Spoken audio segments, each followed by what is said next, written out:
नमस्कार विद्यार्थी मित्रांनो, इयत्ता 8वीच्या इतिहास सेशनमध्ये आपल्या सर्वांचं हार्दिक स्वागत.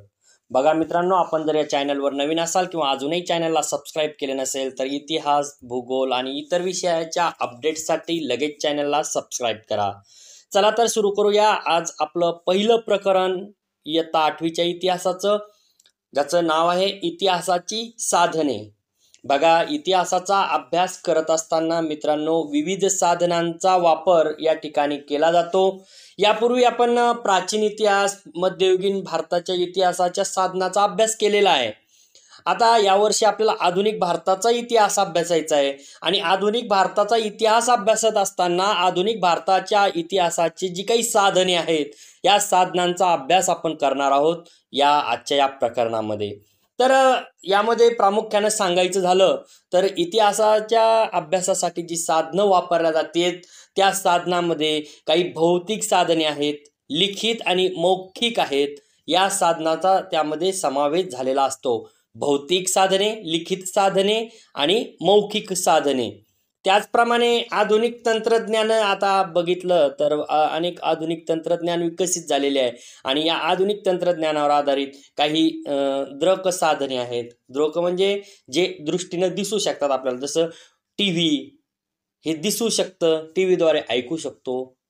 रेडिओ श्राव्य साधन आहे, फक्त ऐकायलाच मिळतं. रेडिओवर बघू शकतो का आपण?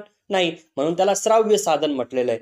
आणि दृक श्राव्य, आता दृकमध्ये फक्त बघू शकतो आपण, त्याला टी व्ही म्हणता येणार नाही आपल्याला, कारण टी व्हीत आवाज सुद्धा येतो म्हणून टी व्ही दृक येणार नाही. परंतु एखादं चित्र असतं ते दृक आहे, ते बघतो आपण, ते बोलतं का आपल्याशी किंवा त्याची माहिती काही आपल्याला ऐकायला मिळते का? नाही, ती फक्त बघायला मिळते. म्हणून एखादं चित्र हे दृक साधन होऊ शकतं.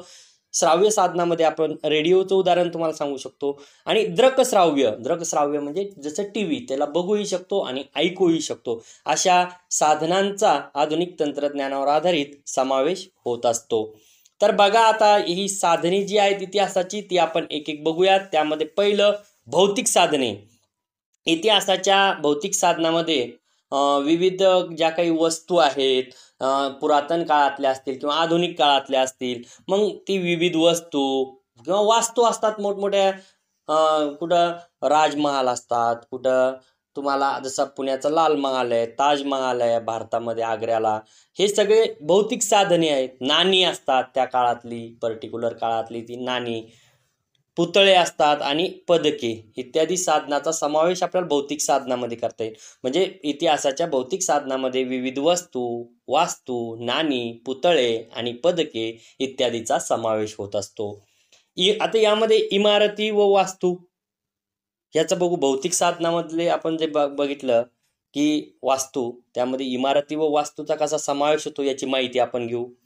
आधुनिक भारताच्या इतिहासातील कालखंड हा युरोपियन, विशेषतः ब्रिटिश सत्ताधीश आणि संस्थानिकांच्या राज्यकारभाराचा हा काळ मानला जातो. बघा, आपण पूर्वी प्राचीन किंवा शिवाजी महाराजांचा मागच्या वर्षी इतिहास 7वीला अभ्यासलाय तुम्ही, तो प्राचीन मध्ययुगीन काळातला झाला. परंतु आधुनिक भारतामध्ये आता इंग्रजांचं भारतावर साम्राज्य होतं. ब्रिटिशांचे एक सत्तेखाली आपण जवळजवळ 150 ते 200 वर्ष काढलेली आहेत.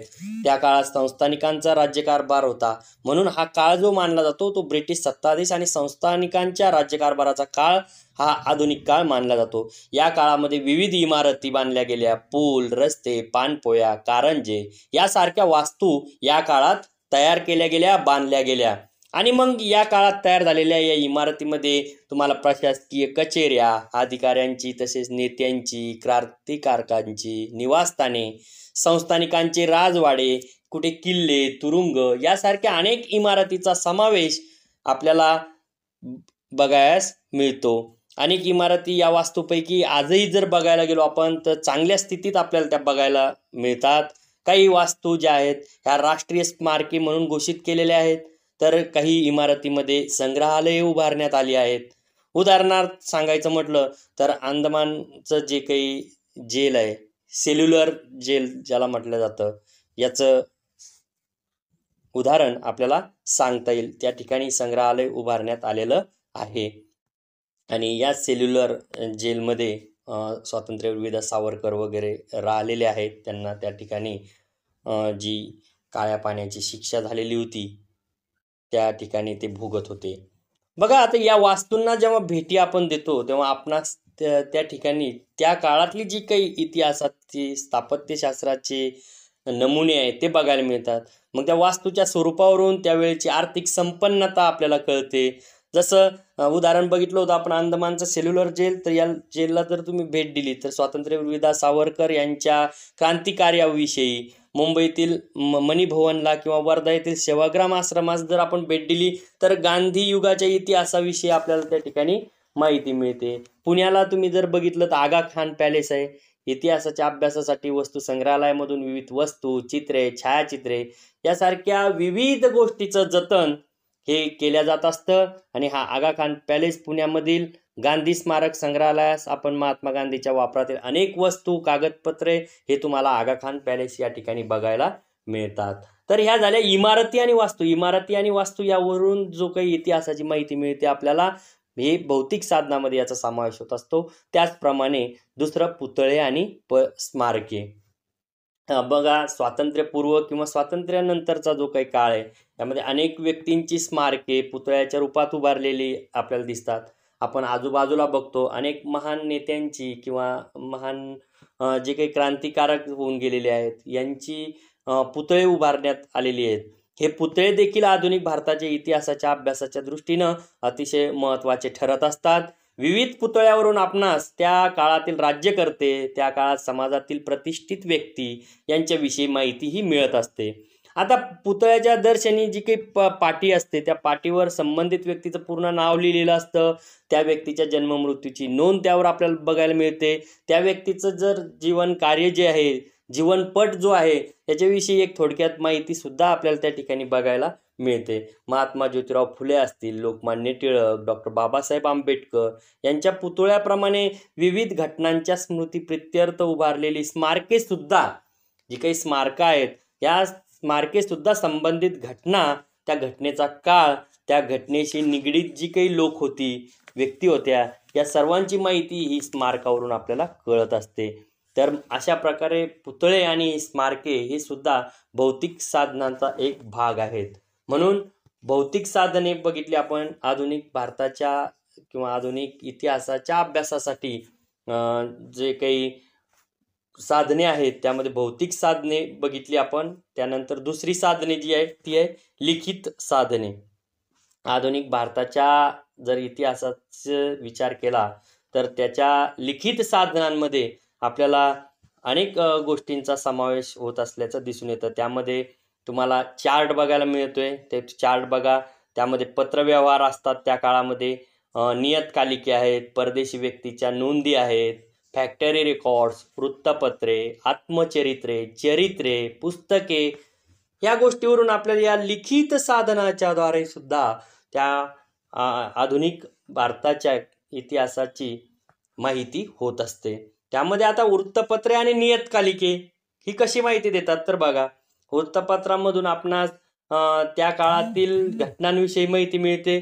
त्याचबरोबर एखाद्या घटनेचे सखोल विश्लेषण, मान्यवरांनी त्या काळामध्ये जी व्यक्त केलेली त्यांची मतं होती, मतांतरे होती, या गोष्टीचा अभ्यास करायला मिळतो. अग्रलेख असतात त्या काळातले, त्यावरून आपल्याला अनेक माहिती प्राप्त होत असते. त्या काळातील राजकीय, सामाजिक, आर्थिक, सांस्कृतिक ज्या काही घडामोडी घडलेल्या आहेत त्याची माहिती आपणास याद्वारे मिळत असते.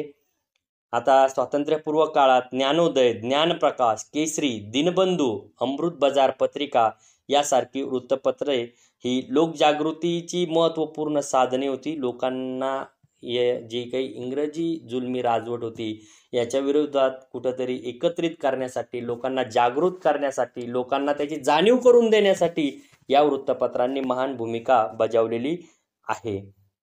या वृत्तपत्राद्वारे भारताविषयीची धोरणे, भारतावर इंग्रज राजवटीचा परिणाम याविषयीचा अभ्यास आपल्याला याद्वारे करता येतो. ब्रिटिश काळात वृत्तपत्रे केवळ राजकीयच नव्हे तर सामाजिक प्रबोधनाची सुद्धा साधने म्हणून काम करत होती. विष्णू शास्त्री चिपळूणकर यांनी निबंधमाला या मासिकातून लोकहितवादी उर्फ गोपाळ हरी देशमुख जे आहे यांनी प्रभाकर या साप्ताहिकातून लिहिलेली शतपत्रे, यातून विविध अशा सामाजिक आणि सांस्कृतिक विषयावर त्यांनी भाष्य केलेलं आपल्याला दिसून येतं. याचबरोबर नकाशे आणि आराखडे. आता डॉक्टर बाबासाहेब आंबेडकरांचं सुद्धा तुम्हाला या ठिकाणी एक थोडक्यात हे दिलेलं आहे. त्यांनी 1920च्या जानेवारी महिन्यात मूकनायक पाक्षिक सुरू केलेलं होतं. त्यानंतर डॉक्टर बाबासाहेब आंबेडकरांनी 1927 मध्ये बहिष्कृत भारत हे पत्र सुरू केलं होतं. बहिष्कृत भारत या पत्रातून त्यांनी लिखाण केले. याशिवाय जनता आणि प्रबुद्ध भारत असे आणखी 2 वृत्तपत्र ही डॉक्टर बाबासाहेब आंबेडकर यांनी चालवलेली आपल्याला बघायला मिळतात. नकाशे आणि आराखडे. नकाशा हे देखील इतिहासाच्या अभ्यासाचं एक महत्त्वपूर्ण साधन आहे. नकाशावरून आपणा शहराचे किंवा एखाद्या ठिकाणाचे जे काही बदलत जाणारं स्वरूप आहे, हे स्वरूप लक्षात येतं. ब्रिटिश काळात स्थापन झालेलं जे काही सर्वे ऑफ इंडिया आहे, या स्वतंत्र विभागाने भारताच्या विविध प्रांताचे, शहराचे शास्त्रशुद्ध पद्धतीनं सर्वेक्षण करून नकाशे तयार केलेले आहेत.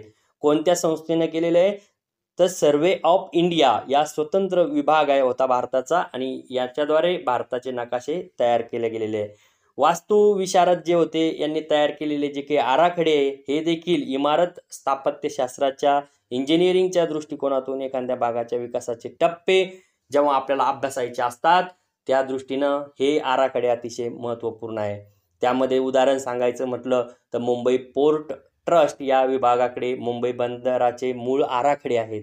हे बंदर पुढे विकसित करताना वास्तुविशारद आणि अभियंत्यांनी केलेल्या आराखड्यावरून आपणास मुंबईच्या नागरी विकासाची माहिती मिळू शकते. तर अशा प्रकारे भौतिक साधने बघितल्यानंतर आपण लिखित साधने बघितली. लिखित साधनामध्ये वृत्तपत्रे आहेत, नियतकालिके, नकाशे, आराखडे. आता बघायचंय मौखिक साधने. मौखिक साधने आता हे लिखित नाही आहेत, हे मौखिक आहे, तोंडी आहे. आधुनिक भारताचा जेव्हा इतिहास करायचा तेव्हा जी काही मौखिक साधने आहेत ती बघा. आता तुम्हाला या ठिकाणी चार्टमध्ये ते सुद्धा बघायला मिळेल. त्यामध्ये लोकगीते आहेत, पोवाडे आहेत, लोककथा आहे, प्रसंग वर्णने, मुलाखती, मेळे, जलसे, कलापथके, ओव्या, स्फूर्तिगीते हे तुम्हाला या मौखिक साधनामध्ये सांगता येतील. स्फूर्तिगीते बघूया प्रथम आपण. स्वातंत्र्य चळवळीच्या काळात अनेक स्फूर्तिगीताची रचना केली गेलेली आहे. त्यामध्ये अनेक गीते आज लिखित स्वरूपातही आपल्याला उपलब्ध आहेत. परंतु अनेक अप्रकाशित स्फूर्तिगीते स्वातंत्र्य सैनिकांना मुखोद्गत आहेत. या स्फूर्तिगीताविषयी आपल्याला स्वातंत्र्यपूर्व काळातील जी काही परिस्थिती होती त्या परिस्थितीची जाणीव नक्कीच होत असते आणि स्वातंत्र्य आंदोलनामागील प्रेरणा याविषयी सुद्धा आपल्याला या स्फूर्तिगीतांच्या माध्यमातून माहिती मिळत असते. पोवाडे तुम्ही सर्वांनी ऐकलेले असतील. शिवाजी महाराजांचे पोवाडे आहेत, डॉक्टर बाबासाहेब आंबेडकरांचे पोवाडे आहेत. ज्यांनी महान कार्य केलं अशा लोकांचे पोवाडे तुम्हाला अनेक ठिकाणी ऐकायला मिळतात. तर या पोवाड्यांमधून ऐतिहासिक घटनेची तसेच व्यक्तीच्या कार्याविषयी माहिती मिळत असते. आता ब्रिटिश आमदानीत 1857चा स्वातंत्र्य लढा झाला. विविध क्रांतिकारकांनी केलेले पराक्रम आहे यावर आधारित पोवाडे रचल्या गेले. लोकांमध्ये प्रेरणा, चैतन्य निर्माण करण्यासाठी या पोवाड्यांचा उपयोग अतिशय महत्त्वपूर्ण भूमिका हा बजावत असतो. स्वातंत्र्य लढ्याप्रमाणे सत्यशोधक समाजाने पोवाड्याच्या माध्यमातून केलेली जी काही शोषित वर्गाची जागृती आहे, संयुक्त महाराष्ट्राचा लढा आहे, या ह्या अनेक घटना ज्या महत्त्वपूर्ण घटना होऊन गेल्या या घटनांवर आधारित पोवाड्याची रचना केल्या गेल्याची आपल्याला इतिहासाच्या माध्यमातून जाणीव होते, दिसून येतं. आता जी काही साधने आहेत दृकश्राव्य आणि दृक्श्राव्य. दृक म्हणजे फक्त दिसणारी, श्राव्य म्हणजे फक्त ऐकणारी आणि दृकश्राव्य म्हणजे ऐकणे आणि बघणे दोन्ही सोबत. आधुनिक काळात तंत्रज्ञानाच्या विकासामुळे छायाचित्रण, ध्वनिमुद्रण, चित्रपट इत्यादी कलांचा विकास झालेला आहे. अर्थात त्यातून निर्माण झालेली जी काही छायाचित्रे आहेत, रेकॉर्ड्स आहेत म्हणजे ध्वनिमुद्रिते आहेत, चित्रपट यांचा वापर इतिहासाची साधने म्हणून करता येतो. छायाचित्रे हे फक्त दृक स्वरूपात, ध्वनिमुद्रिते म्हणजे रेकॉर्ड्स असतील ते श्राव्य आणि दृकश्राव्य साधन म्हणजे चित्रपट. तर छायाचित्रे ही आधुनिक भारताच्या इतिहासाची दृक स्वरूपाची साधने आहेत. मी तुम्हाला सांगितलं छायाचित्रण कलेचा शोध लागल्यानंतर विविध व्यक्ती, घटना, वास्तू यांची फोटो काढण्यात आली म्हणजे छायाचित्र काढण्यात आली आणि त्यांच्या त्या छायाचित्रांमधून त्या फोटोपासून आपणास व्यक्ती तसेच प्रसंग जसे होतात, जसे घडले त्याची माहिती या फोटोच्या माध्यमातून होत असते. व्यक्तीच्या छायाचित्रावरून ती व्यक्ती कशी दिसत होते, त्या व्यक्तीचा पोशाख कशा पद्धतीचा होता याविषयीची माहिती सुद्धा आपल्याला बघायला मिळते आणि तो प्रसंग छायाचित्राच्या माध्यमातून नजरेसमोर उभा आपल्याला राहतो. वास्तू किंवा वस्तूच्या छायाचित्रावरून त्याचे स्वरूप आपल्या लक्षात येत असतं. आता जे काही रेकॉर्ड्स आहे म्हणजे ध्वनिमुद्रित आहे, छायाचित्रण म्हणजे फोटोच्या कलेप्रमाणे ध्वनिमुद्रण तंत्राचाही शोध त्या काळात लागलेला आहे. आणि मग ही रेकॉर्ड जी आहेत किंवा ही ध्वनिमुद्रिते जी आहेत, यामधून श्राव्य स्वरूपाची साधने तयार झालेली आहेत आणि त्यामध्ये भाषणे, गीते ही ध्वनिमुद्रित केल्या गेली. त्याचा वापर इतिहासाचे साधने म्हणून केला जाऊ शकतो. उदाहरणार्थ स्वतः रवींद्रनाथ टागोरांनी जेव्हा जनगण मन हे गायलं होतं राष्ट्रगीत, किंवा सुभाषचंद्र बोस यांचं भाषण, हे आपल्याला इतिहासाचं श्राव्य साधन म्हणून वापरलं जातं. चित्रपट हे आधुनिक तंत्रज्ञानाचा एक आगळा आविष्कार मानला जातो. 20व्या शतकात चित्रपट तंत्रज्ञानात फार मोठी प्रगती झालेली आहे. दादासाहेब फाळकेंनी इसवी सन 1913 मध्ये भारतीय चित्रपटसृष्टीची मुहूर्तमेढ रोवली होती. बघा, लक्षात ठेवा, भारतीय चित्रपटसृष्टीची मुहूर्तमेढ दादासाहेब फाळकेंनी इसवी सन 1913 मध्ये रोवली होती. भारतीय स्वातंत्र्य लढ्यातील दांडी यात्रा, मिठाचा सत्याग्रह, चले जाव आंदोलन यासारख्या अनेक ज्या काही ध्वनिचित्रफिती आहेत त्या उपलब्ध आजही बघायला मिळतात. या चित्रफितीमुळे घडलेली घटना बघायला मिळते, पाहायला मिळते, तिचं स्वरूप कळलं जातं. प्राचीन मध्ययुगीन काळाच्या तुलनेत आधुनिक भारताच्या इतिहासाचा अभ्यास करण्यासाठी विपुल प्रमाणात, कारण त्या काळात मग शोध लागलेले होते, त्यामुळे विपुल प्रमाणात साधने उपलब्ध आहेत. लिखित साधनाचा वापर करताना मात्र ते कोणत्या विचारांनी प्रेरित आहेत, एखाद्या घटनेकडे पाहण्याचा तो सादरकर्त्याचा दृष्टिकोन काय, हेही तपासून घेणं महत्त्वाचं असतं.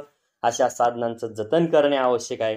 ऐतिहासिक साधनाचं जतन केल्यामुळं हा जो काही इतिहासाचा वारसा आहे, समृद्ध असा वारसा आहे, हा आपल्याला एका पिढीकडून दुसऱ्या पिढीकडे देता येतो, सोपवला जाता येतो. म्हणून ही जी काही साधने आहे ही अतिशय महत्त्वपूर्ण आहे. तर मित्रांनो, अशा प्रकारे आज आपण इतिहासाची साधने या आपल्या पहिल्या प्रकरणाचा अभ्यास केलेला आहे. त्यामध्ये भौतिक साधने, लिखित साधने आणि मौखिक साधने. भौतिक साधनामध्ये इमारती, वास्तू, पुतळे, स्मारके याचा अभ्यास केला. लिखित साधनामध्ये वृत्तपत्रे, नियतकालिके, नकाशे, आराखडे यांचा अभ्यास केला.